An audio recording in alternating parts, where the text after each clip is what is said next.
Now, if anybody knows anything about crypto, if you did it in crypto, you know that basically what they be talking about most of the time is people getting scammed.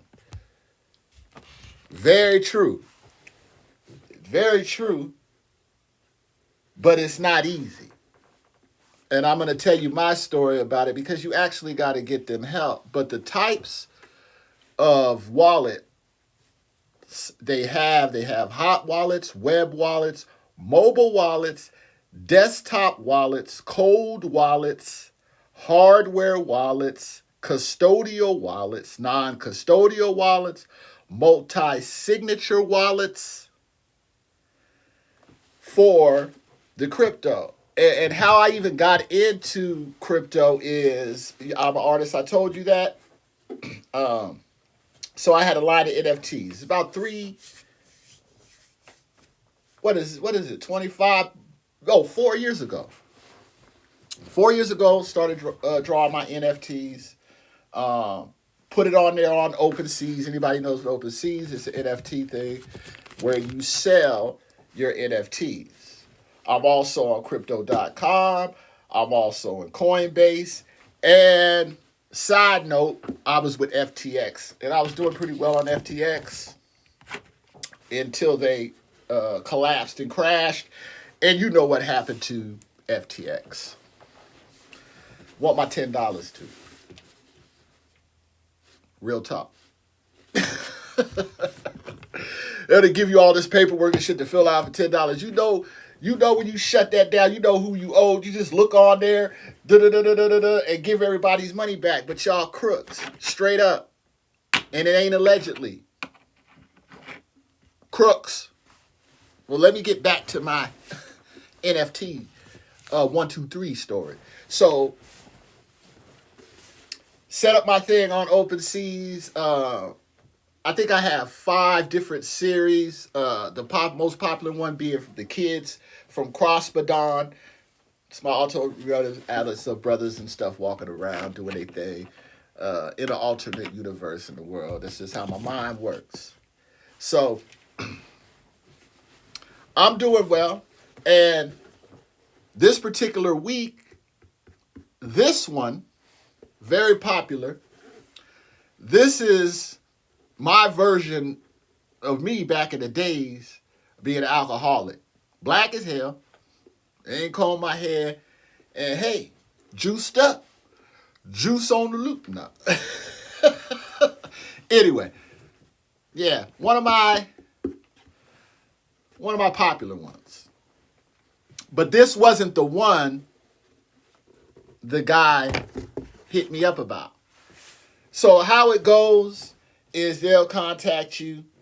They'll offer you whatever it is. Sometimes they try to be lower than they're actually worth. Sometimes they offer you more because they're trying to actually get you and then eventually like buy the whole series. They want ownership of it. So they try to be slick with these coins, playing with these coins. And this particular day, it was during the day I had, like I told you, somebody dropped by, got this, and I was feeling good. I'm on a roll. Also, side note, I think I'm smart. Ain't nobody scamming me. Like, I pride myself on making sure that kind of stuff doesn't happen. So much so it drove me crazy. So, how it went down is they'll contact you. He says, hey, it was this one, it was about hope. And it actually moved. It did some things in it. I put some things in it back. That was the thing back then, NFTs, have a little whoop whoop in there. So he contacts me. He says, hey man, I said, all right, well, you know what the thing is, just go on there and buy it. And then he was like, well, you don't have enough crypto in there. Here's the thing about crypto. And I'm just going to tell you this real quick. When you get involved in crypto, you get in there, you're going to have to hook it up. And then eventually you're going to have to put your bank account on there. They're going to verify all of that. So let's say you took $5,000, went in there, boom, you hit. you got 15 now. Well, you can't cash it out. See, it's like the stock market. Everybody cashes it out, then it crashes. Then Ethereum or any of these, Solana or any of these coins will lose its value. They don't like you to cash it out, so they have it set up where you have to participate for a period of time, and then you can start cashing it out. And I mean participate, you can't, or else you're never going to be able to get that stuff out. And people don't understand that when you first start, that's how they get people. Because you get your stuff in there, you don't know how to get it out. You do not know how to cash it out. So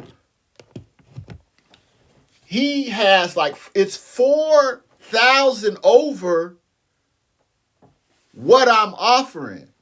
And I was ecstatic. Now, I wouldn't have even entertained it if I hadn't already been on and actually getting stuff. So I told her, I said, hey, she all what?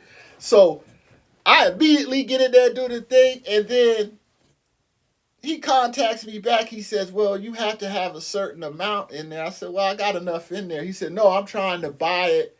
I think it was 9,000, whatever. Now, you know that should have been a red flag for me. But greed. And I'm always talking about, that man greedy, this, and that. But when it came to me, I was like, and at the time, you know how it is. You're like, man, I need that. I need it. So I'm doing my thing, and we're like 10 minutes into it. So I go into the wallet, do all of this stuff. He said, hey, it's not going through. You gotta do this. You gotta do this and that and this. And so I'm doing the thing. I think I'm pretty smart. So about after 15 minutes, he said, man, I'm having an issue or whatever. Remember when I told you that you got to help them? And so he understood, however, whatever these codes were to get the money, but I was actually putting them in. He said, oh, you need to, this. The only reason this happened is greed. And that's why I'm telling you my crypto story. Because the only reason why it was a disaster, because I thought, woo, man, I'm finna come up today. And just that quick, they got me. And you know what was fun? I went outside,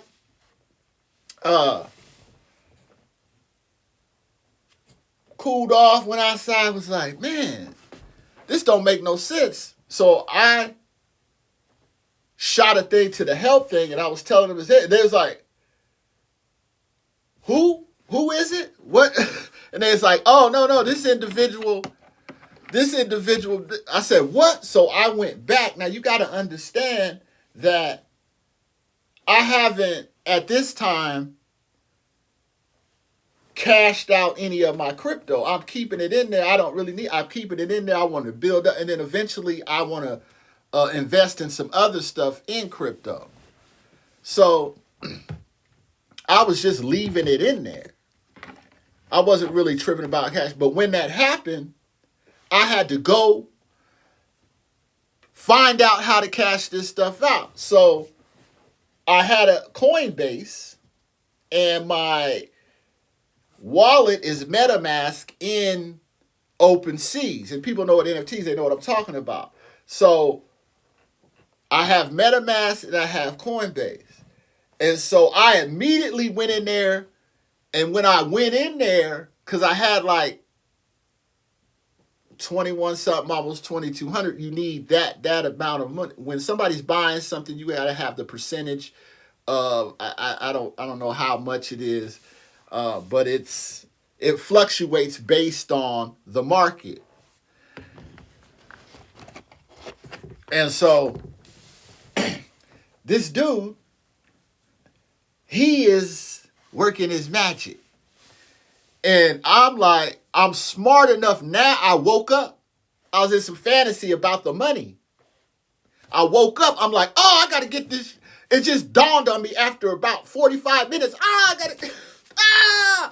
So I go in there. When I go back in there, I have $900 left. He done clipped me for like $1,100 or $1,200. So I take it and I move that stuff over to Coinbase. and get it over there, say, get all that stuff out of there. When I go back to him, you got to remember I'm messaging him. When I go back to him, he gone. He ain't messaging me no more. So I had to report it. And I say the disaster because I'm legit.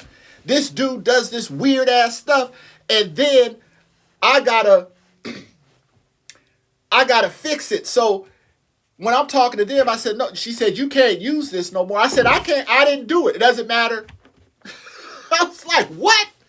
So not only this chump, he done messed me up from actually using an application, and I got to go through all this like court. I got to go through all this weird stuff. Like they trying to put me on here like I'm doing something. Somebody else do something. They always trying to act like I'm doing something. They don't never want to acknowledge me for nothing positive, for nothing good. If something happens, they trying to make it like it's some bull crap or I'm doing something or something is going on.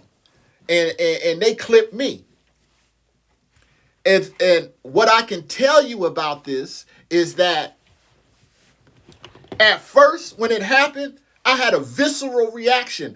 I'm talking about I was so disturbed. So I tell you these stories. This is peer-to-peer. I tell you the stories because these are the things that will trigger mental health symptoms. Because that's a decent amount of money, and it just went poof because I wasn't smart enough. And in 2025, you better sharpen up your tools. This was 4 years ago. And what I learned, this is what I'll tell you. I started looking stuff up. If I was going to take a course on crypto or whatever like that, a real one, a crash course, get you into it, it's about $2,500. Anything step down like that, I'm going to tell you right now, information, important information, especially like that, you're going to have to pay for it. Because that's the only way you're going to get the answers, for the things that you need. You got to pay for the information. And after I went through all of that, and she's like, well, and we were like, man, that'll never happen to you. She was like, they got me. Period. They got me. And I'm telling you, I had a bad reaction. But after I calmed down and I started to analyze it, and I started to think, I said, man, I always extract something positive out of negative situations. I always do. So when I thought about it, I said, man, I just took a crash course for about $1,100, $1,200. I know everything about crypto now. I know everything because it happened to me. So I had to find out step by step and understand how this stuff goes. So I started to feel better because I said, man, yeah, I just paid for a crash course on crypto. And it's never happened again because the wallet has a 12-name passcode. I mean, it's so deep. 12-name passcode, this, that. You got to help them steal from you. Which means they done tricked you. And a person like me gets tricked, I'm all disturbed. My crypto disaster. So I tell you that to say that this is a good investment. It's a good investment. But what you do is you just start off, $60, $80. You learn it first. The reason they got me is because I'm an actually creator on there and I sell stuff. So that's how they got me. Or else they wouldn't have. And it was pure greed. So my lesson today is about greed. Don't trigger, because this triggered my anxiety. I thought I was going to have panic attack. I mean, I was really disturbed about this. Episode 29, my crypto disaster. I appreciate y'all hanging out. I hope this helps. You need any information on this stuff, just hit me up. Put it in there. Put it in the comments. It's 2025, so I'm going to be integrating some more stuff. I'm going to be doing some more stuff in the week, popping in, doing some more stuff. And hopefully this stuff will help. Information is everything. It's everywhere. It's how you decipher it, your perception or whatever like that. Episode 29, my crypto disaster. I appreciate y'all hanging out. Until next time.